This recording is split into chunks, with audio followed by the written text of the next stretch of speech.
up on Serendipity, pouring on Leafwood Hill, just west of the top of Hogback Mountain. That's where we live, love, and play, watching the clouds roll slow all day.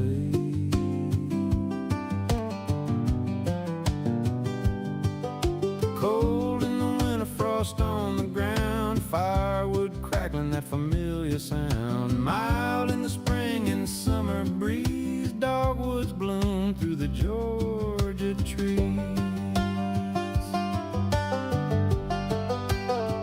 Beautiful in the fall, oh, the colors run deep, golden hills and the valleys asleep.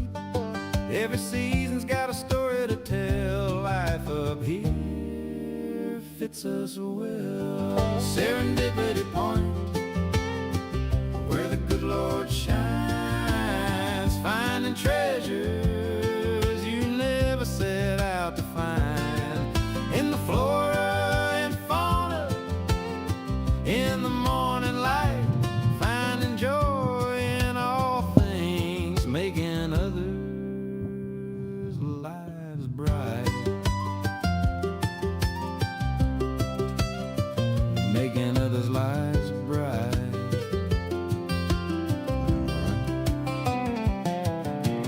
Garden in the season, hands in the dirt, simple kind of living, blessings don't hurt. Tomatoes ripening and corn standing tall, we give thanks for every bit of it all.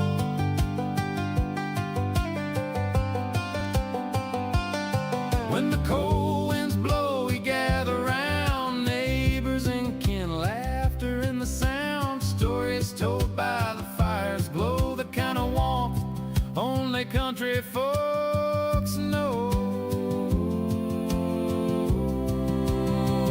Serendipity Point, where the good Lord shines, finding treasures you never set out to find. In the flora, All right. in the mountain All air. right. Good morning, everybody. Got caught napping there. Whew. Hope everybody's doing good. It is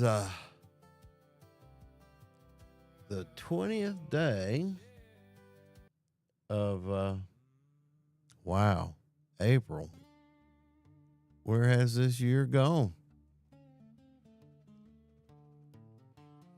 Anyway, good morning, everybody. Back to Bubba's Monday morning. Here we are, 20th of April, 2026. All right, good morning again.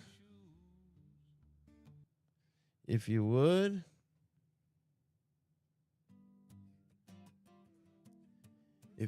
give me a shout out. Let me know who you rep and where you going this morning.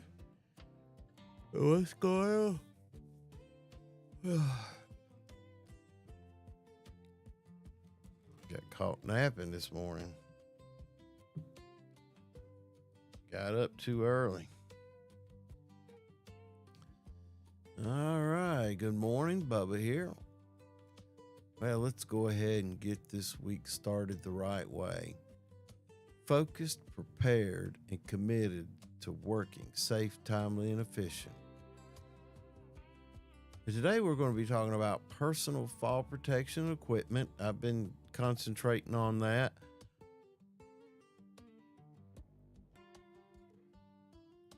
On the other channel, over here where I do toolbox topics. Been concentrating on that for 6 weeks, 7 weeks now. We got about 12 weeks to go, or it's a 12-week total.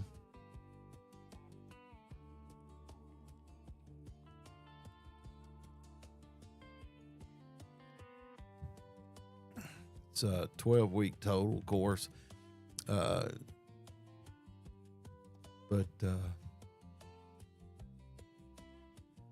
what we're doing is we're doing a series on fall protection, that's incorporated into the OSHA 10 and OSHA 30 that I teach.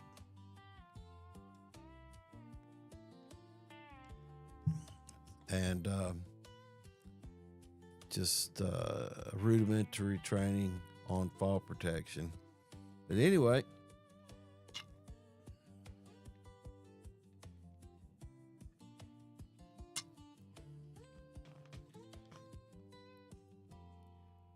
yeah.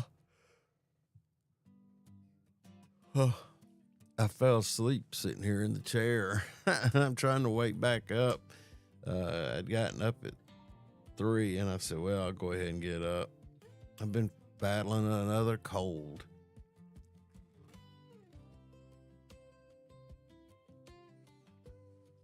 So I had the live stream set up and everything ready to go, and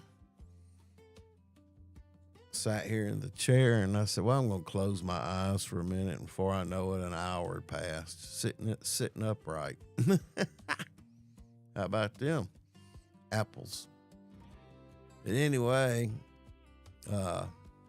it's really not enough to have the right gear.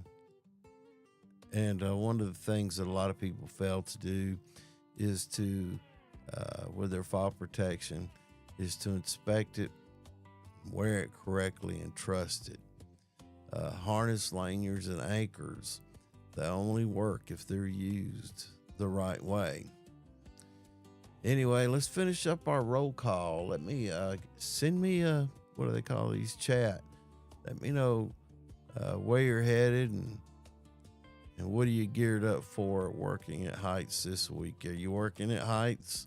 Tell me what trades you represent. You a concrete worker, a demolition contractor, equipment operator? You in the grade? You grading? What trade are you in? What trade are you in? But yeah, come on, give me check in with me. Let me know you're out there. All right. Phrase of the week. Building a safety culture. It's a small steps and long road.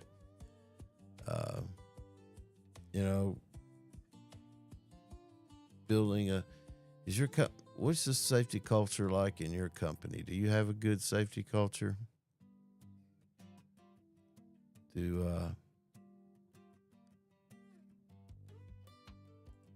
Is safety the priority in your company? Send me a chat and let me know. All right.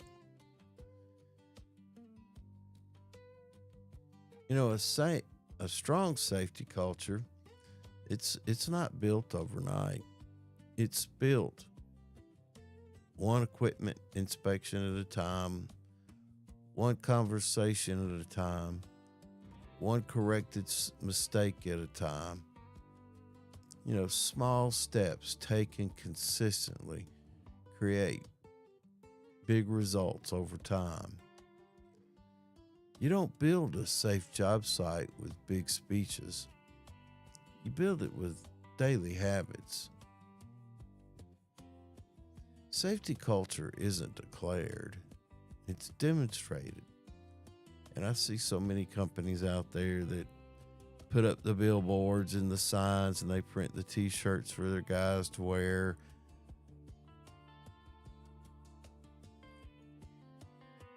About their safety culture, and I understand they're trying to build one. But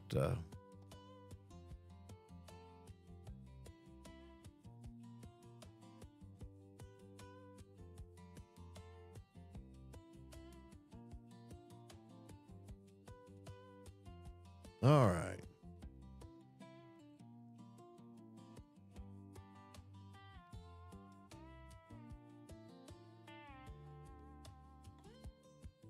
All righty. Y'all go ahead and check in with me. Let me finish getting my head together this morning.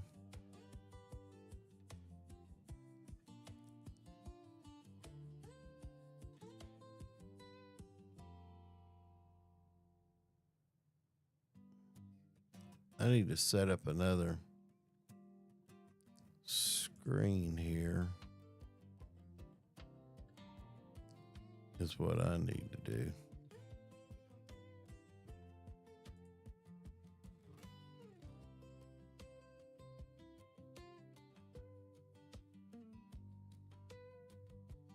All right.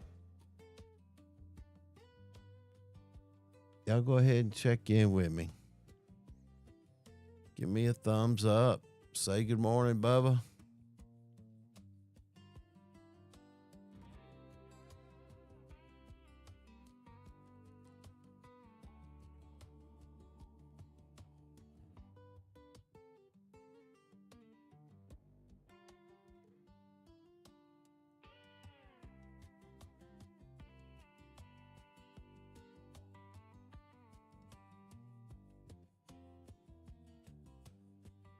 All right.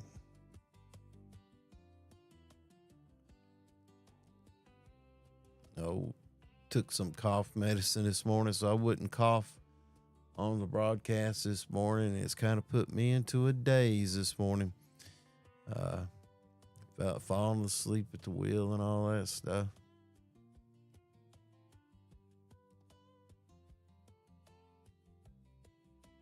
All right.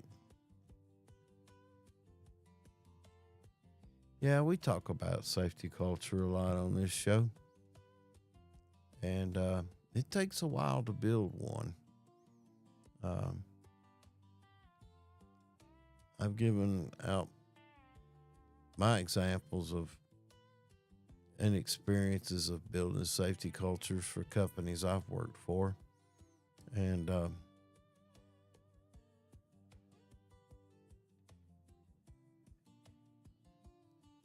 it takes a long process.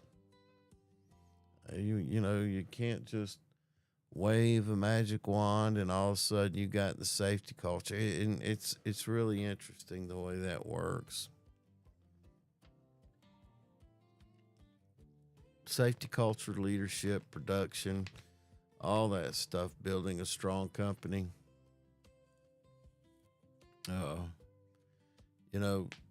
lot of companies, they think that safety is a cost center. Well, it is a cost center, no doubt about it. If you get the right leadership and they step into the breach and you help them stay motivated through, a reward system, compensation, whatever.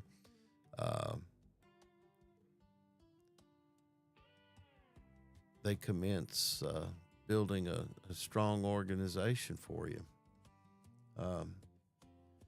It normally goes like a company's had a serious incident and they get a big hefty fine from OSHA or a big expense from workers' comp or something like that, and they say, man, we need to work on our safety program. It's a mess. We're not taking care of our people. People are getting hurt and it's costing us big money.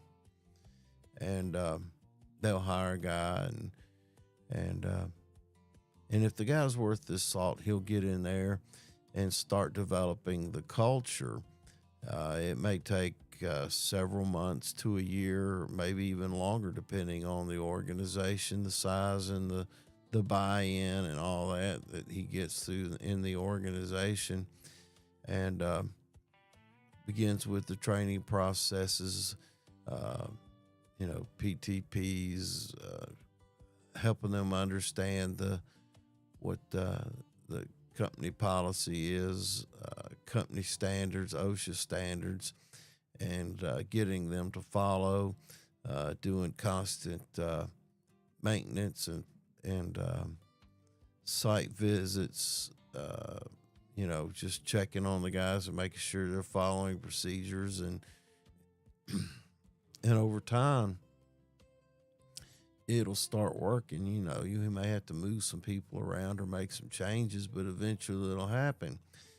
And then when the accident rate falls after 3 years, man, the company feels good, and then you got the guy out there who's been doing the thing to get it squared away, and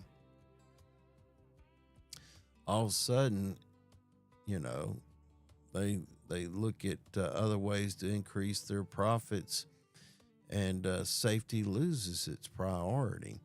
And that leader that you have out there in the field promoting safety and training with the guys, and well, I've seen them start cutting training, cutting safety aspect of it. Oh, we're doing great. We don't need that anymore. And maybe even the safety guy, he leaves. You know, they make a change, or a new leadership in that arena comes in. And if that culture is not maintained through discipline, going out and staying in the field and making sure they start getting slack, and then all of a sudden they're back to where they started. It's a vicious cycle if you don't maintain that safety culture. Anyway, building the safety culture, it's small steps, and it's a long road. But the rewards are quite spectacular once you get it going, and you could get there, but you've got to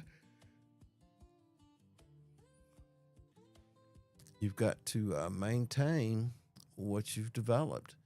And a safety, you just can't declare a safety culture. It's got to be demonstrated and built.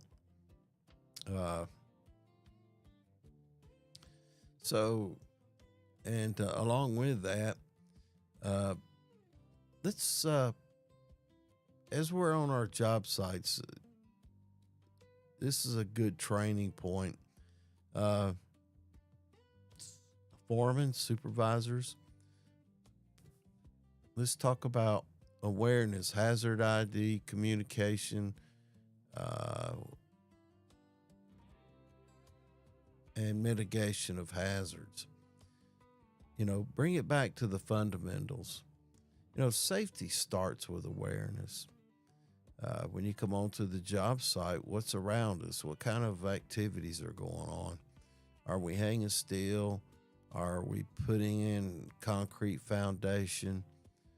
You know, what's changed on that job site? If it's not your first day, if it's your first day, you may not recognize changes, but, you know, do that kind of mental walkthrough with the job site, and then start looking at the hazards, identifying the things that could go wrong, or identifying where your people will be working, where you'll be working, and what are the hazards in that area.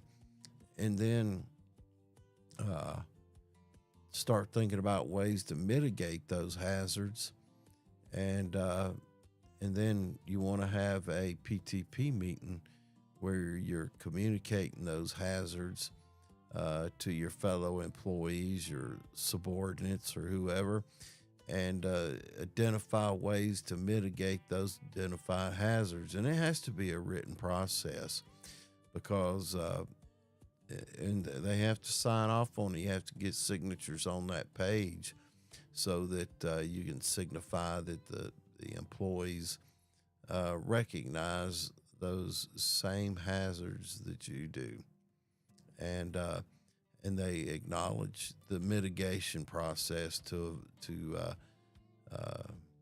mitigate or to remove those hazards, or at least to protect themselves from that hazard. And that's part of the process.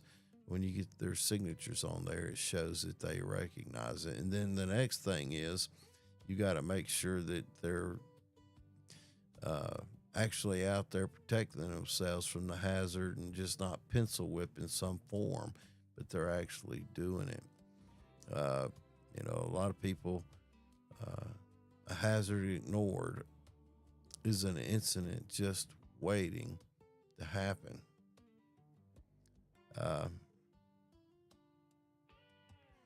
And then, you know, along the same lines with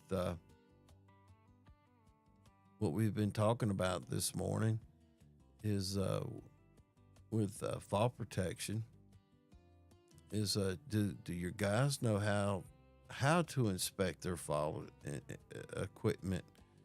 Uh, do they know how to inspect it? Do they know how to properly don and doff it? Wear it, put it on, adjust it, and then take it off. Do they know what the right anchor point is? So this week's challenge is hands on. Take time with your crew. Show them how to inspect PFP equipment. Demonstrate proper donning, putting on, and demonstrate proper doffing removal. Excuse me. This head cold's got me whapped out this morning. Make sure that they can identify proper anchor points. And then ask them the question is, I do it all the time when I'm in the field. If a guy's got wearing their PFPs, personal fall protection gear, and I'll walk up on them, or they'll cross me going to the truck to get some tools or something, and I'll stop them and say, "How we doing this morning? You doing all right?" And say, "Where you working at?" Get them talking to me and telling me what they're doing, and then I'll reach out and grab the chest strap. I said, "This thing wearing right? Is it correct? Let me turn around. Let me check your D-ring in the back. Make sure it's between the shoulder blade where it fits properly, and check the leg straps. Make sure it's not too loose, not too tight. And if you find something like a loose leg straps, you go, no, if you have a fall, it's going to hurt real bad because these things aren't adjusted right." Tell them some horror stories about guys and wearing improperly fitted harnesses, and just that moment of training and moment of interest in their health and safety, and they'll take that with them and talk to their other guys, to their coworkers, and spread that information. So it's a good thing to do to develop that rapport with your team members.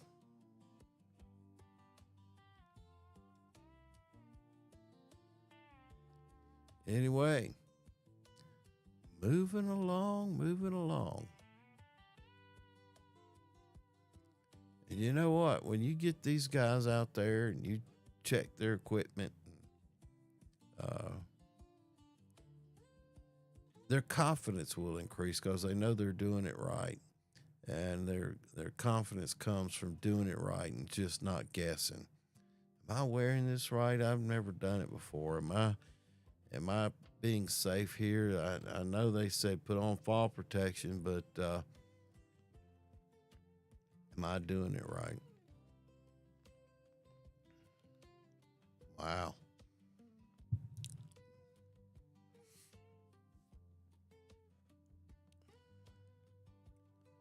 All right.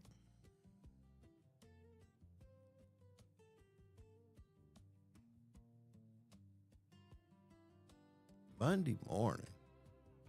Everybody doing good today? Well, cough medicine got me good.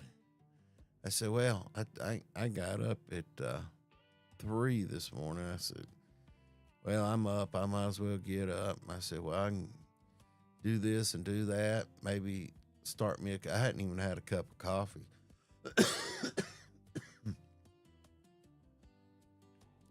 And I've got this cold or whatever. It started last Thursday. Got up, man. Got a little dizzy and had old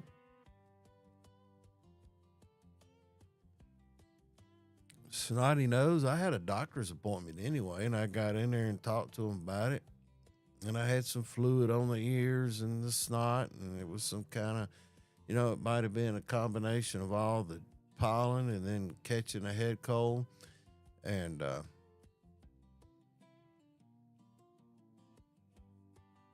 then I got home that day and it gave me some antibiotics. I'm on antibiotics. And it got progressively worse and suffered through it over the weekend. Lack of energy, lack of motivation, and get my work done. And wow. And I got, like I said, I got up at 3 this morning. I said, well, I'll go downstairs and get the live stream set up. And then I'll come up at 4:30 and get me a cup of coffee and go back down and start the live stream. And it was 4:15 or so. I was sitting here and I said, well, I got a few minutes, and I drank some cough, took some cough medicine this morning so I wouldn't be coughing during this live stream, because it's just a dry cough all the time. And I got down here and I was sitting in the chair just like I'm sitting now, leaned back, and I said, let me shut my eyes. Man, it was 5 minutes to 5. I woke up and I said, I had to get the live stream going. And that's why you see me kind of groggy here. And I apologize. I try to be more uplifting and more somebody's watching. Good morning. Good morning. Thanks for stopping in. I see you there this morning. Send me a chat. I was just telling everybody how goofed up I got this morning on the live stream with the head cold and taking that medicine so I wouldn't cough, and it had an effect on me, made me doze off and get off flummox when I got going this morning. But good morning, thanks for stopping in. Send me a chat. Anyway, how about a corny joke? Why did the harness get promoted? Because it always supported the team. Why don't safe workers rush? Because they like going home the same way they showed up. And why did the foreman trust the prepared worker? Because he checked his gear before he checked his phone. I like that idea. See a lot of guys out there checking their phones, staring at the phones, especially before it's daylight and everybody's getting out there working. You walk around, you see blue faces glowing in the dark, whether they're checking their phone, letting their wives know they're at work or whatever. A worker said, well, it fits good enough. Old hand said, good enough isn't what keeps you alive. So make sure you're checking those harnesses and they're fitting well. Anyway, here we go. Good morning, everybody. Morning, Bubba. Today we've been talking about fall protection inspection and proper fit. And that's what we got coming up on the channel. Oh, my viewer dropped off. Oh, well. Thank you, Kim. I appreciate it. She says you'll feel better soon. That's nice of her. Had a guy ask me, he said, well, how tight should a harness be? And I know you're wearing a harness. I've done it many a days where you're wearing a harness and the straps feel like they're cutting into you every which way. And people say, well, how tight's it got to be? And it's got to be snug, but not restrictive. You should be able to move. And what I tell guys is, can you squat in it? Can you put on your harness, and can you squat in it? Your leg straps should be just tight enough to be snug, but not as restrictive. And the best way to test that is to put it on and be able to do a squat. And because you don't want it to be too loose. You don't want those straps, you got to remember, if you take a fall, uh, it's going to be almost a catastrophic event for your body. Uh, it's going to snatch, and it's going to snatch hard, but at least you're not hitting the deck below, and you'll survive. Uh, but you're going to be bruised. You're going to be bruised anywhere those straps cross your body. Take your body weight. If you're a 230-pound guy or 200-pound guy and you take a fall, that's 230 pounds that's it's spread across an inch and a half harness across your shoulders and across your legs. Yeah, it's going to hurt. But it's important that they're snug to prevent too much of that bruising and hurting when you do take a fall. Hopefully you don't take a fall, but if you do, that's what they're designed for. And another comment: most problems aren't from bad equipment; they're from bad habits, and that's the truth. You get lackadaisical. If the harness is hurt and you come back from lunch and you just put it on and don't tighten it up properly, that's a bad habit. That's a bad habit. Not hooking off properly, finding the proper anchor point. Those are bad habits, and I know that confidence is, especially younger guys. I'm not going to fall, man. I've got good reflexes. I'm like El Gato. El Gato, they tell me they're a cat. And I say, yeah, you're a cat. And then they'll tell me about a grandfather or an uncle or somebody who fell and got injured or died from it. And I say, El Gato, huh? So anyway, that's the importance of wearing your equipment properly. And that's something you just got to talk about with your guys every day when you're in the field,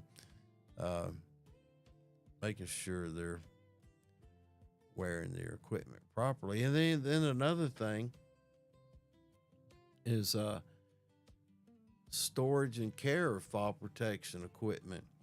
I'll walk past a truck, a work truck when I'm on a job site, and I'll see it's got tools and equipment, saws, just equipment thrown in the back and wadded up in the corner. I'll see somebody's fall protection gear that's been back there and it's got oil on it.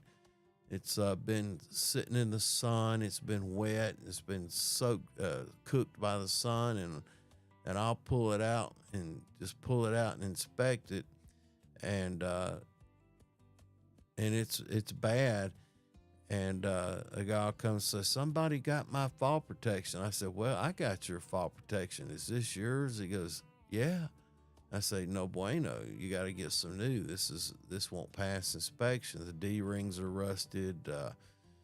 The webbing is brittle from being cooked in the sun. It might have some burn spots in it. Might have a tear on the edge.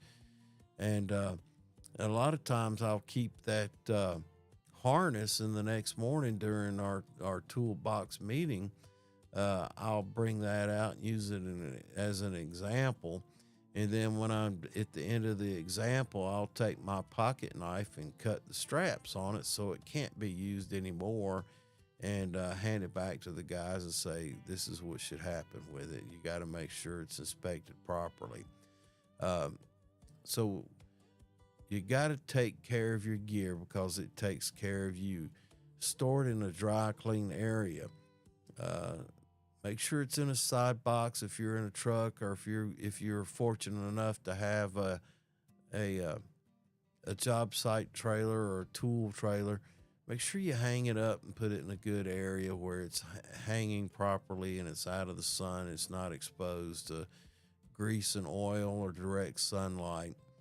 Our chemicals, I've seen a lot of them. The old webbing is all wrinkled, and just it looks like an unpressed shirt, and you're going this thick webbing, nylon webbing, and you could tell it's been exposed to something. You can't tell what the integrity is on that.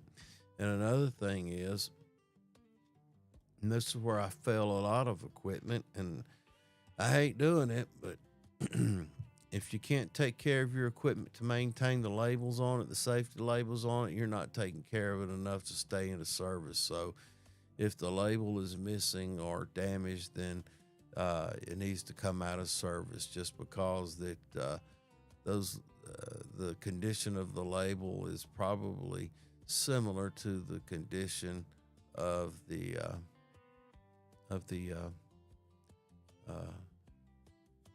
harness itself. And you got to inspect it. Well, I inspected it last week. No, inspect it before you put it on. Make sure you inspect it before you put it on, before you use it. And because you got to remember that damaged gear doesn't always look broken. Like I said, it could be a little ruffled. It could have some burns in it, and I'll take that webbing and put a loop in it and work it back and forth, and sometimes you'll see fibers fly out of it where it has been exposed to the sun for way too long, and it could fail when there's a fall, and that's one of the criteria. There's several criteria. I've done a couple videos on inspection criteria, and you could check that out at the other one there, right there, toolbox. I imagine there's some video, or one or two or three in there that talk about proper inspection.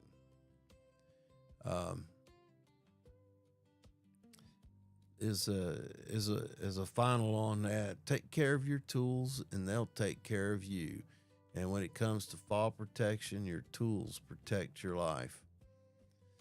All right. I'm still feeling the repercussions from my going. I can't believe I did that, but I did. All right. Well, we'll move along here, and tell me where you going this morning. See, I still got Kim on there. Hey, Kim. Are you back asleep yet? Just listening to me through your headphones? Good morning. I may come back upstairs and take a nap when I'm done with this. No, I'll make a cup of coffee, go take off the trash, and maybe go for a walk, see if I can get myself motivated. Got to get the garden in. Got to get the garden planted. So it's tough going to work, boys, making yourself do things when you ain't feeling well, ain't it? I know a lot of you out there this morning, man, got the same condition I'm in. Old kid came home with a cold that they're passing around, little rugrats, and they come in and toting some disease they picked up from a fellow rugrat there at their school. And I'm not saying that's what happened to me, but I'm just using it as an example of cute little boogers, and they come in and get in your lap and talk to you, and they're just breathing stuff on you. And hell, it ain't been but, oh Lord, back in February, I got exposed to something. It was similar to this, but anyway, guys, if you're not feeling all that well, don't. And I know we're riding in trucks together and we're in the break room together. I have seen whole crews wiped out for 2 or 3 days of people being sick, and it's hard on the motivation. It's hard on keeping you focused on what you're supposed to be doing out there. If you're not feeling well, let your supervisor know, let your co-workers know, so they can help keep an eye on you. I need my bride has been keeping an eye on me. Construction. Men in general, we just seem like we just tough as all get outs, and we gonna make it no matter what. That's us. Thank God we're like that. Can you imagine the whole world not feeling well and just bailing out on what they're supposed to be doing, and instead of getting there doing it half-ass, they at least are there doing it half-ass and not there not doing it at all, right? I don't know if that made any sense. I don't know if I'm making any sense right now. It's a comedy. It's a comedy of errors. The whole ball of wax, the whole world is a comedy of errors. It's amazing we get anywhere, do anything. I don't know where that came from, but the ravings of a lunatic, the cough syrup induced ravings of a lunatic. It 5:40 on a Monday morning. Woo! Anyway, I'm trying to get the old self going here. Anyway, this week on the channel, we've been talking about it this morning. Y'all excuse me.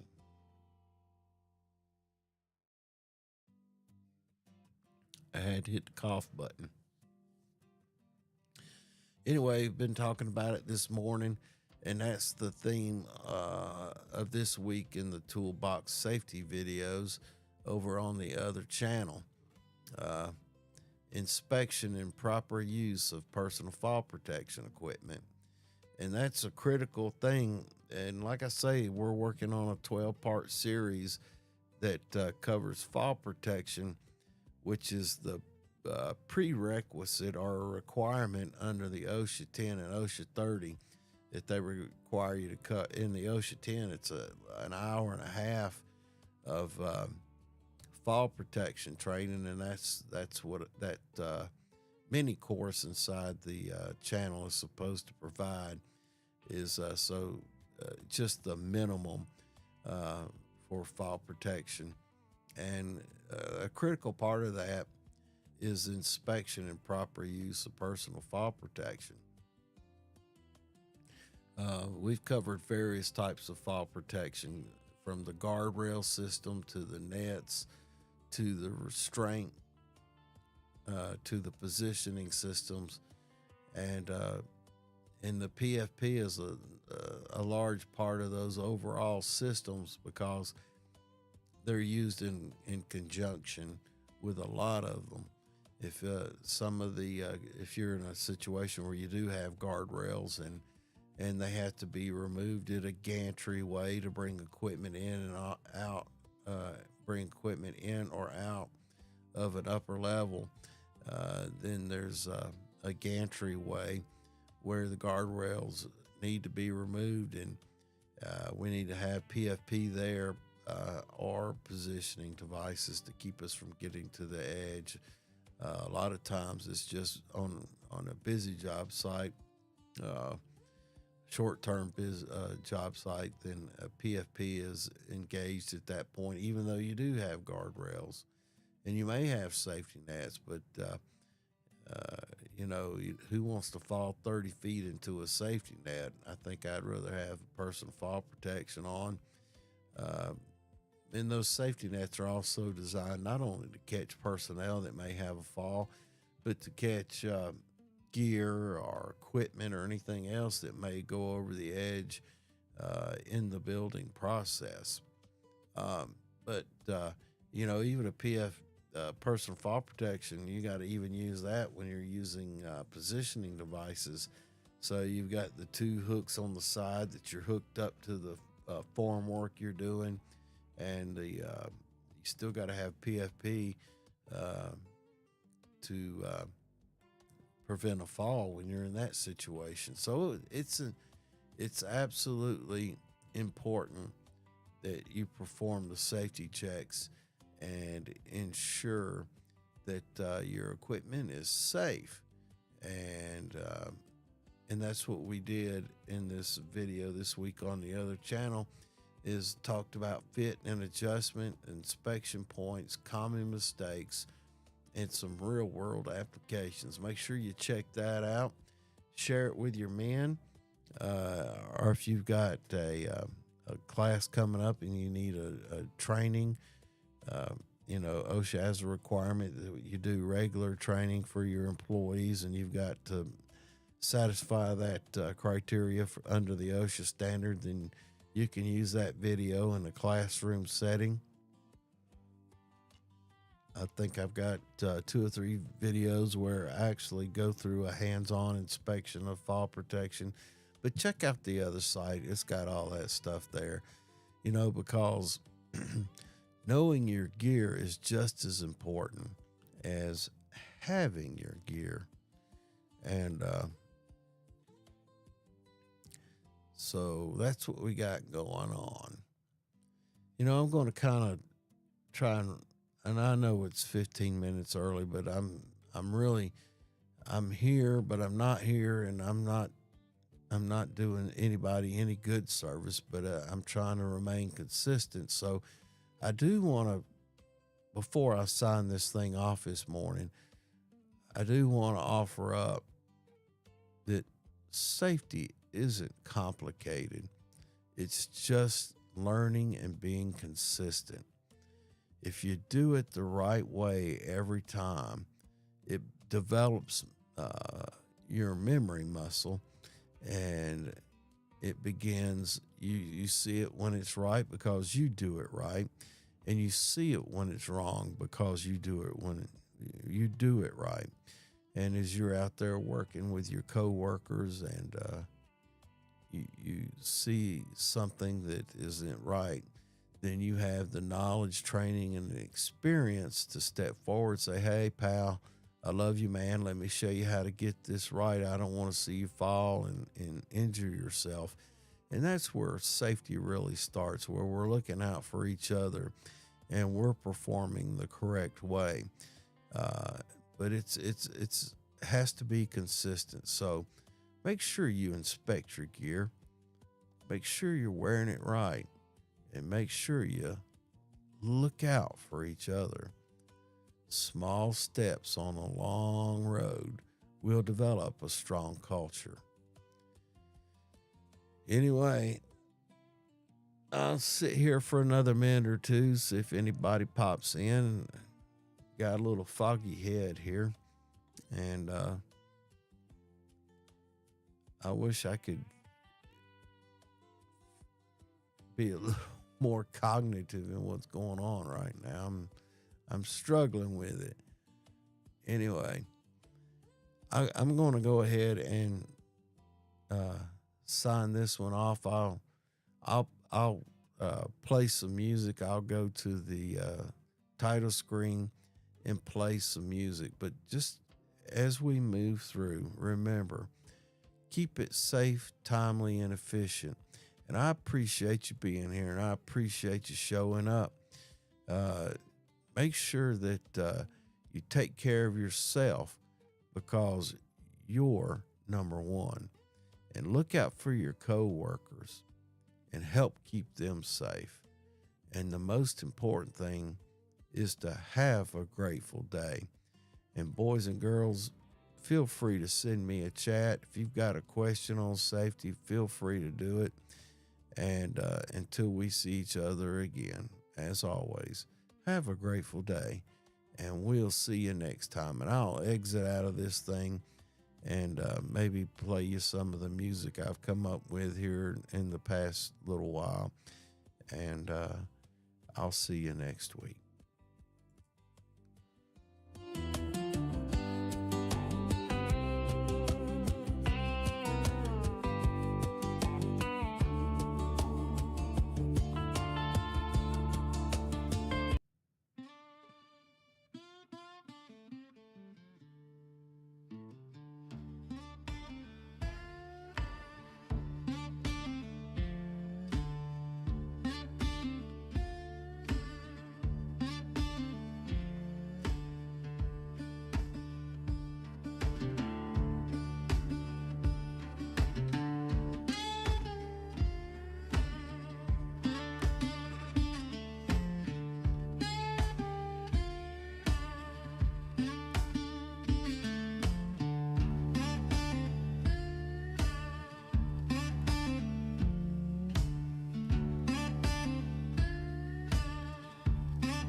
Southern Appalachian Trillium morning.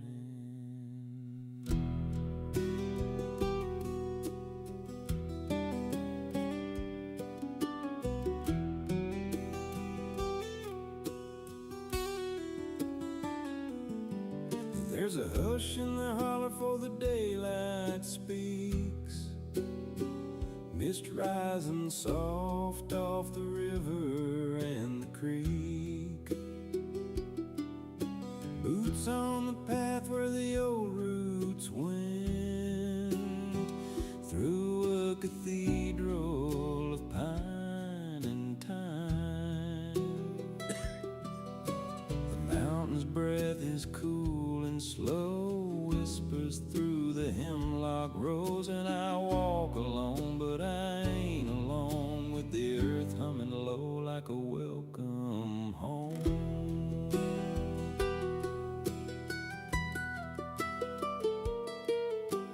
Trillium blooms in a quiet grace, white as the dawn in a shaded place, and trout lilies nod in the morning air like they've been waiting just to be there. Golden light starts breaking through, painting the ridge in a softer hue, and every step feels sacred still on a southern Appalachian hill. Oh, this southern Appalachian Trillium morning, where the river runs and the light comes pouring, bird song rising like a faithful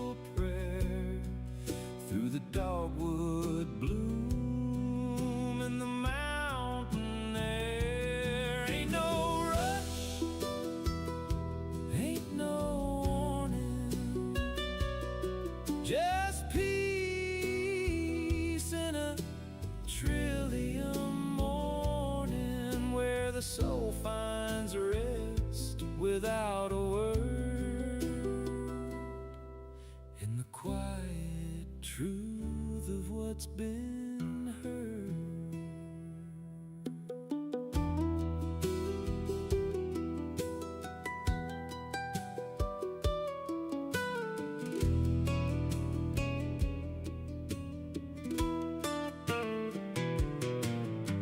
The thrush calls out from a hidden limb, and the world feels close and the noise feels dim. Every leaf got a story to tell, every breeze like a mountain bell. Water talking over stone and sand like it knows me better than I understand. And I linger along where the shadows fade, in the grace that the morning made. You can keep your roads and your city lights, your hurried days and your restless nights. I'll take this dawn where the wild things grow, and the river's the only road I know. This southern Appalachian Trillium morning, where the river runs and the light comes pouring, birdsong rising like a faithful prayer through the dogwood bloom and the mountain air. Ain't no rush, ain't no warning, just peace in a trillium morning, where the soul finds rest without a word, in the quiet truth of what's been heard. So I'll walk on slow till the sun climbs high, with the mountains watching and time passing by. And I'll carry this morning deep in me, like a song the heart was meant to sing.